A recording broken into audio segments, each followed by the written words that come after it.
Welcome to Football Scientific. I'm Aaron Sauter, writer for Last Word on Sports, cover the Buffalo Bills. You can check out my article from today, breaking down the Buffalo Bills' win against the Ravens last night, 41-40 victory on Sunday Night Football with a great win for Buffalo. Today we're going to go through and we're going to do our CFL Power Rankings. So we're going to talk about some NFL news. And then remember, I am a writer for CFLNewsHub.com. I cover the Hamilton Podcast. So we're going to go through and do our Power Rankings for the CFL. And then tomorrow we'll probably do our Power Rankings for the NFL after this Minnesota versus Bears game tonight, on Monday Night Football. So with that in mind, we're going to jump right into this thing and talk about some football, including the CFL Power Rankings and the ELF championship game. So that was played on Sunday as well. So that's our plan right now. I'm joined by my guest host, Tyler the Tiger. Tyler the Tiger here, ready to go. Ready to talk about the Bengals tomorrow. I'm fired up. They won by 1 point, 17-16.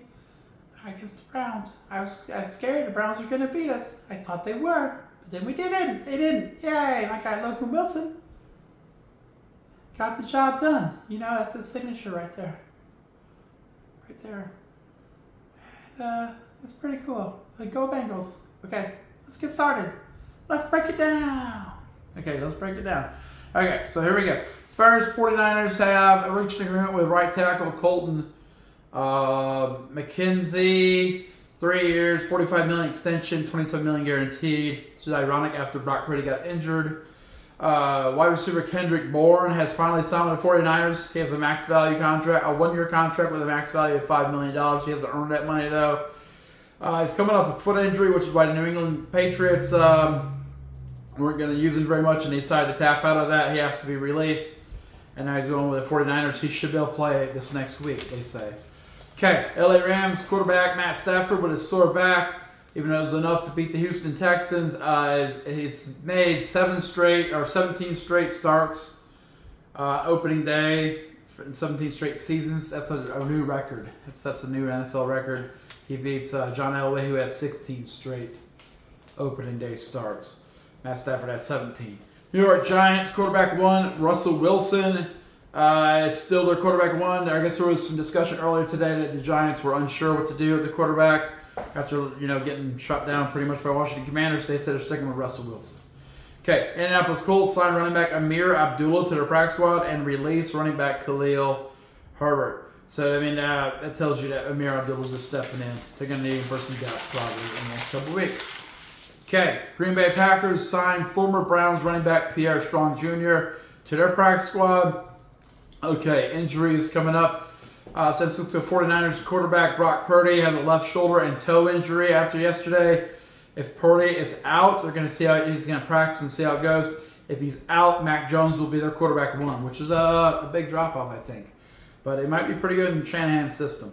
Tight end George Kittle for the Niners is out indefinitely with a hamstring injury. He gets paid and then he's hurt. That happens all the time, guys. Philadelphia Eagles, they just did a trade with Jacksonville Jaguars for running back Tank Bixby. I saw that's an article on Last Word on Sports, so you can get more details there.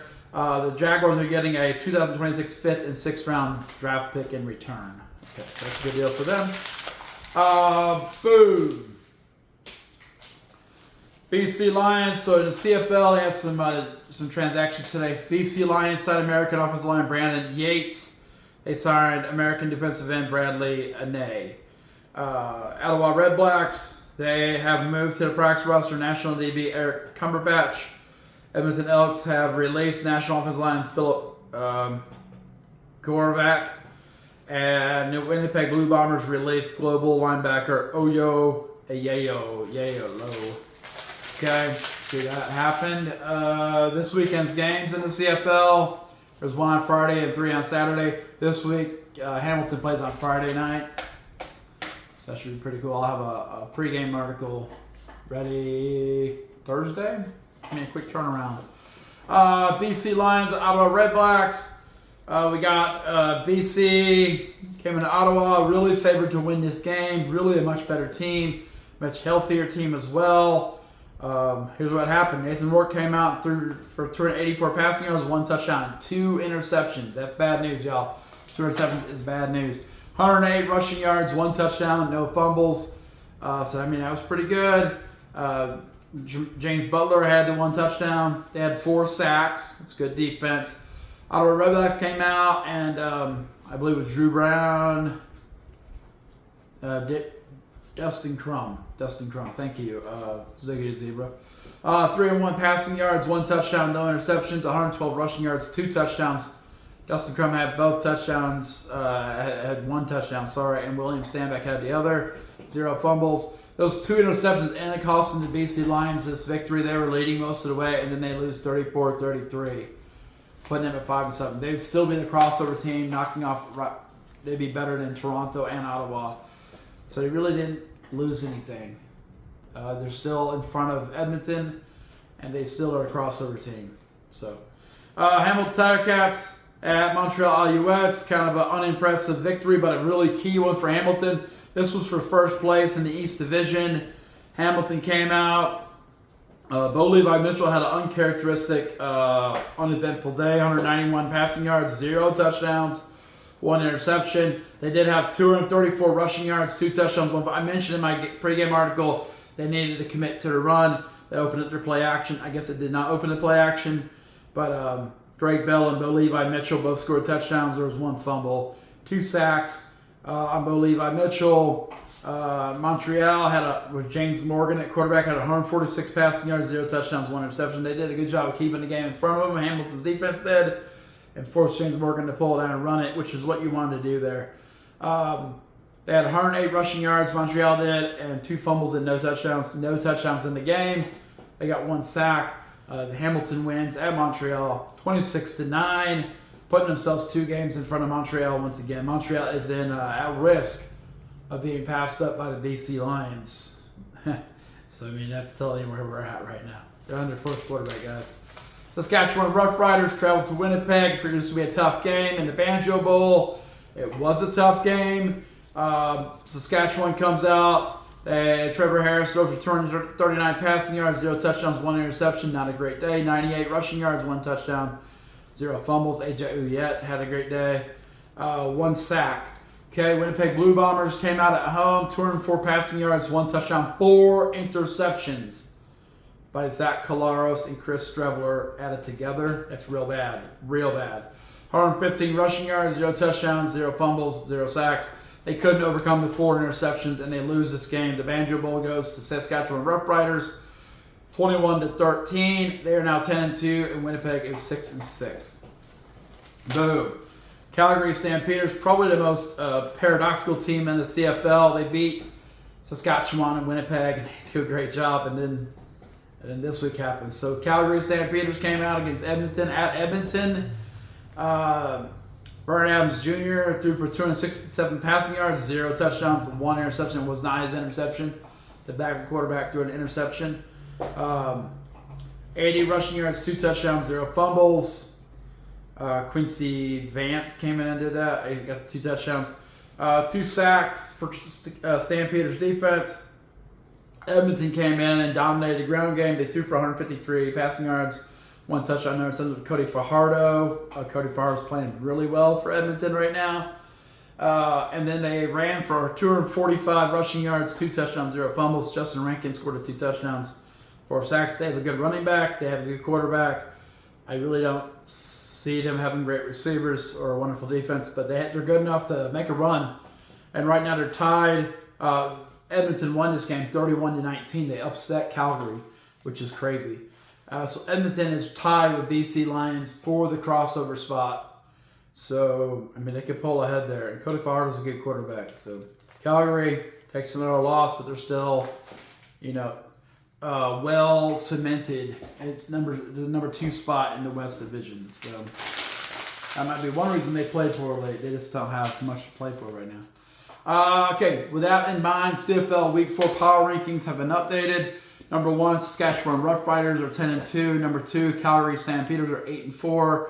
Number 3, Hamilton Tiger-Cats, best in the East, are 7-5. Number 4, Winnipeg Blue Bombers are better than some, but not as good as others. They're 6-6, and they're number 4. Number 5, BC Lions, the crossover team to the East, is 5-7.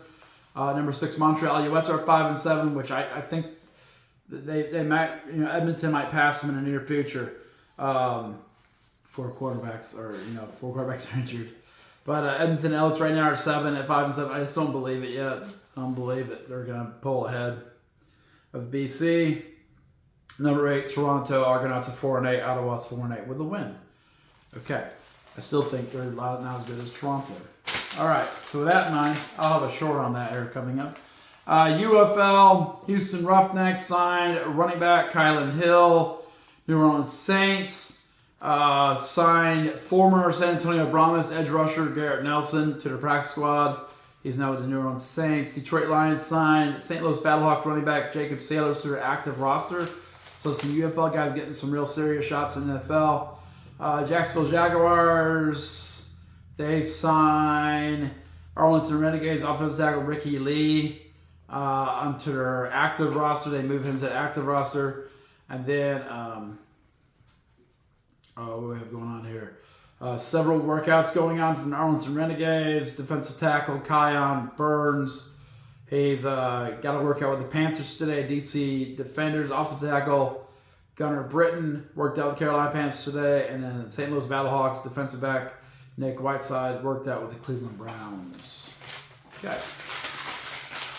In the IFL, not a lot's going on since the season's done and you're kind of in the off season here. We did have a bunch of signings last week, but Jacksonville has just reported they re-signed running back Jimmy Robinson Jr. and quarterback Blaine Espinoza. We knew that several weeks ago, so they're just now confirming it. Kind of slow on the news in the IFL. ELF, okay, championship game. At Stuttgart's home field, Stuttgart Surge, Vienna Vikings. Vienna Vikings heavily favored in this game. Stuttgart Surge, they're both division winners, but they were 10-2. The only 2-loss teams still be in the playoffs. So what do we get? Well, Stuttgart Surge and Ryan Hennessy threw for 232 passing yards, 3 touchdowns, 3 interceptions. Ouch, that's not clutch. They had 95 rushing yards, 0 touchdowns, and 8 quarterback sacks. Wow, that's a ton of quarterback sacks. Vienna Vikings threw for 215 passing yards, 1 touchdown, 1 interception, and gave up 8 quarterback sacks. They had 108 rushing yards, 1 touchdown, and 2 sacks. They got 2 sacks against Ryan Hennessy. But 8 sacks negates the 3 interceptions. That's crazy. The 8 sacks for Stuttgart negated the 3 interceptions, and they win 24-17 and win their first ever ELF championship. So that's the first time the Surge have won a championship. They were just 0-14 a couple years ago. So that's pretty crazy how it turns around so quickly. That was a pretty short episode of Football Scientific. Tomorrow we'll do NFL. We'll do a recap of the weekend, including Monday Night Football tonight, Minnesota Vikings, Chicago Bears, and then we'll do our power rankings for the NFL. And that will set us up for CFL games starting on Friday. So it's going to be a pretty rapid-fire week. That is it for Football Scientific. Make sure you check out Last Word on Sports. I got my Buffalo Bills breakdown, post-game breakdown. Check out CFLNewsHub.com. I always have Hamilton Ticats, cool stuff there. Like the video, boop, subscribe to the channel. Boop. Also, I wanted to just brag on myself. Out of 16 games in the NFL, 15 games, we got 12 out of 15 right. We put a betting guide together, but no one looked at it really. So we got 15 games right. So if you want to win some money, you want to win your fantasy league, if you want to pick your pick'em league, check out the show, man. Do it. I'm going to wait until right before the games start. But you can make a ton of money off what we're doing here, okay? Very good analysis. So. All right, with that in mind, that's the end of the Football Scientific for tonight.